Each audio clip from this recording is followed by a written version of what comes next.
What's up? Welcome back to the channel.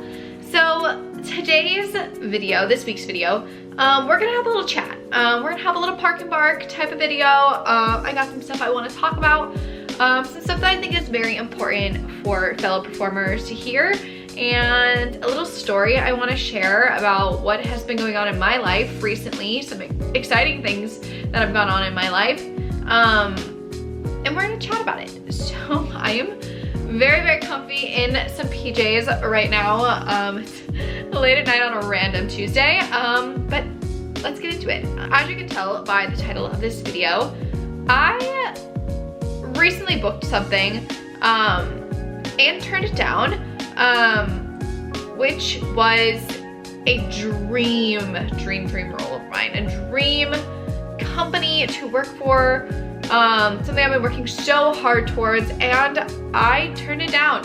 I turned down a dream role of mine. So I want to talk about it. I was offered a role in the character and parade department at Disneyland Paris. So I was offered an international contract and I turned it down. But let's go back to the audition. This is probably 2 weeks prior to this. I auditioned for Disneyland Paris here in Orlando. They were doing a whole world tour, going all over the world auditioning for their character and parade department.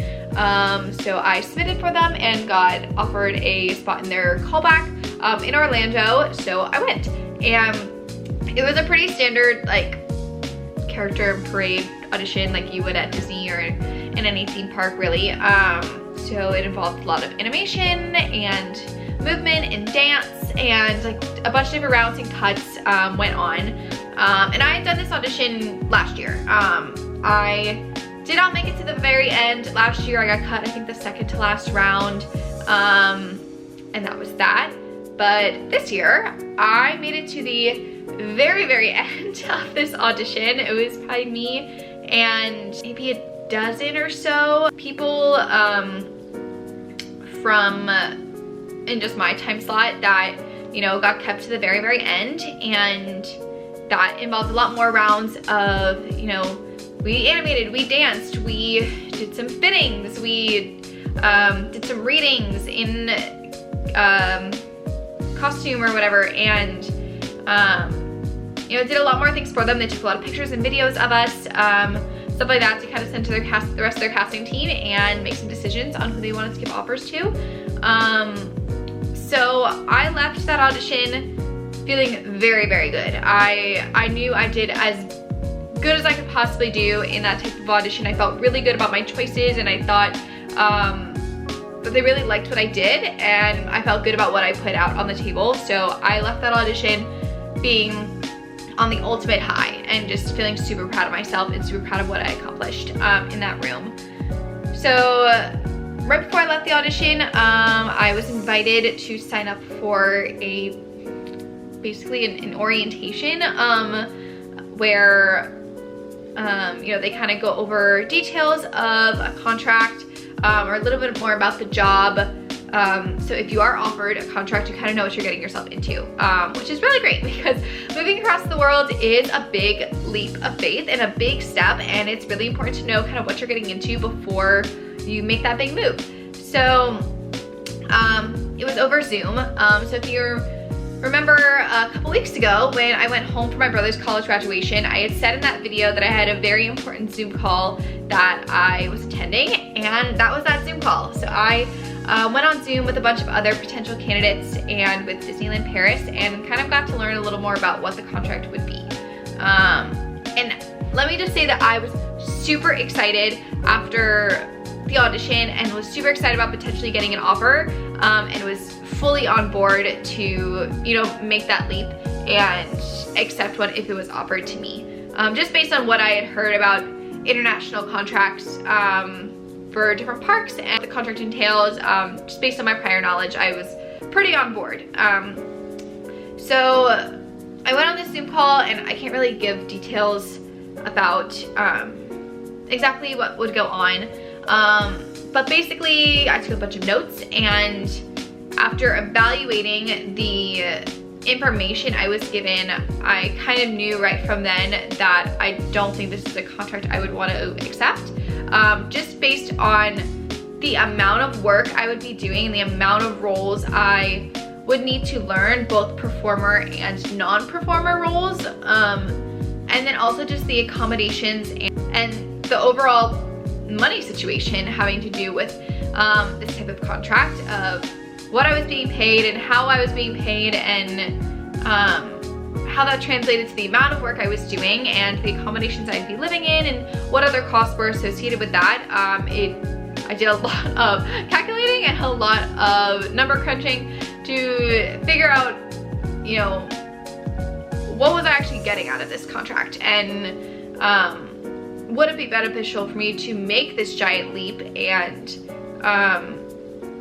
you know, move across the world and leave everything I have here in Orlando behind and put it on pause basically for an unknown amount of time, or would it be best for me to stay here and to continue my life that I've built and lived and created here, and try and just continue to pursue those things here, which is what I've been doing, but you know, have been having kind of a hard time achieving those. So I kind of left that orientation with that state of mind, but I knew that there was a lot of candidates they were still considering, and you know, I could hear something within a week, I could hear something within 6 months. It was kind of, you didn't really know when you would hear, if you would hear anything. So I just kind of wanted to put it on the back burner because I had a lot of other things going on at that time, other auditions and callbacks and jobs I was considering. I will also mention that I had also just done a callback in fitting for basically the same type of role here in Orlando at Disney, and was feeling really good about that audition as well. So my mind was more so, I really want that contract here because I could stay here and do basically the same thing, as opposed to moving across the world and leaving my entire life behind here. Probably a week or so later, maybe after that Zoom call, that I had received a call from Paris and offering me an open-ended contract, meaning I would go to Paris and I could stay there as long as I wanted. There was no specific end date in mind, to be a part of their character and parade department. And they don't tell you exactly what roles you're doing necessarily. I know what I was being considered at the time of the audition, and you know, the fittings I did and all that stuff, so I kind of had a general idea, but yeah, that's kind of all they really tell you, is like the type of contract you're being offered, whether it's open-ended or closed-ended contract, and when they wanted you to start. And they wanted me to start the end of August, so this was like, yeah, like end of May, early June, end of May or early June, that I received this call. So it was a very quick turnaround. I would have to, you know, get a visa to work over there. I'd have to be in contact with the French consulate to get a visa approved, and you know, there's a lot of factors and paperwork that would have to go on within this short period of time to move me from the United States to Paris. I had to be really honest with the casting team and just say that, you know, I don't think I'm interested in going over to Paris just because of, you know, how much work I would be doing and how much pay I would be getting paid for it. And I just don't think it's a smart decision financially for me right now. Which I'm sure they were not the most excited to hear. But I think that is very important for performers to hear from a fellow performer, because in the entertainment industry, especially when you're young and starting out, you just want to accept whatever comes your way and just never say no, because you don't know when your next offer is going to come or when the next job is going to come, when someone's going to want you. But as a performer, you are just as important and have just as much power in that decision as the casting team does. Yes, they are the ones, you know, giving you the offer and picking who they want for the job, but you have just as much power to say no if it is not a good job or opportunity for you. And you know, what sucks about this is that it is my dream role and it is my dream type of like opportunity, because I've been trying to do this type of stuff for years down here, and it just seems so hard to, you know, get that opportunity because of how populated it is down here, and you know, how many talented people there are and how many few spots there are. You know, I'm 26, almost 27 years old. I can't just move myself across the world and not think about the financials of everything, and am I gonna be making enough money to make it worth it? I would love to visit Europe. I would love to see Europe and go to Paris and, you know, get that dream experience of, you know, living in a different country. But I just think, knowing myself, it would be way too much of a hassle to really pack up this entire place and, you know, move it into a storage unit or move it back home and then fly with just a couple of suitcases across the world and all to just perform at a theme park. And I know that it was the right decision for me, because that opens up a spot for someone else who wants it even more than I did, and it would be just as perfect for the role, because we have a whole group chat of people who were at those final callbacks, and you know, so many of them are anxiously awaiting a call and really hoping to go over and work for Paris, and that's amazing, and that's so great for them, and I really hope they get that opportunity because they're all super duper talented.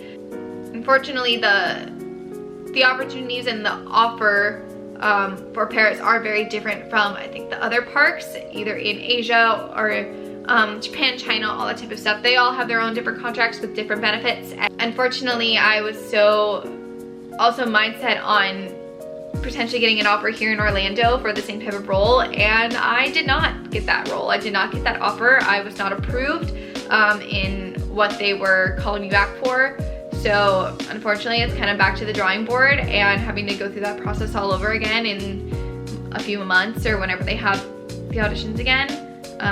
So that is pretty frustrating, just knowing my experience with these types of roles and how good I know I would be in that. But it's not up to me, it's up to the casting team.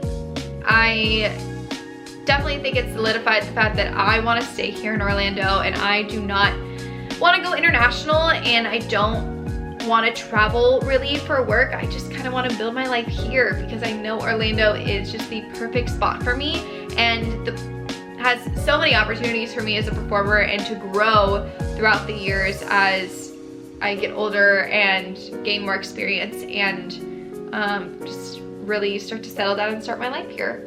But yeah, I hope this video was helpful for some performers if you're going through a similar situation, or you know, you're struggling through making a big decision like this, or wondering if the decision you made was the right one.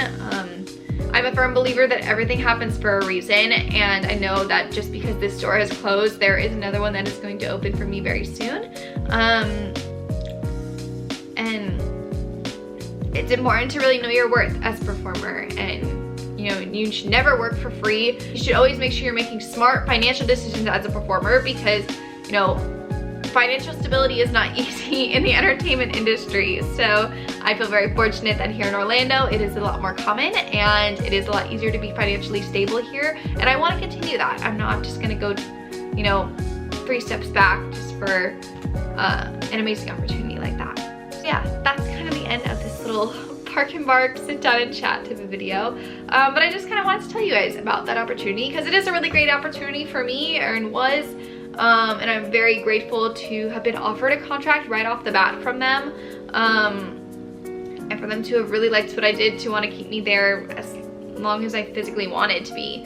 But unfortunately, it's just not a match. So I'm gonna keep auditioning as I always do. Auditions are crazy right now in Orlando. They are there's so much going on all at once. But I'm gonna keep tracking along, and hopefully another great opportunity comes my way very soon. So thank you guys so much for watching. As always, make sure to hit that subscribe button down below to stay up to date on my latest content. You can also follow me on Instagram or TikTok at Graf100 to stay up to date on the content there. And I will see you next week, Thursday at 6 p.m. Bye.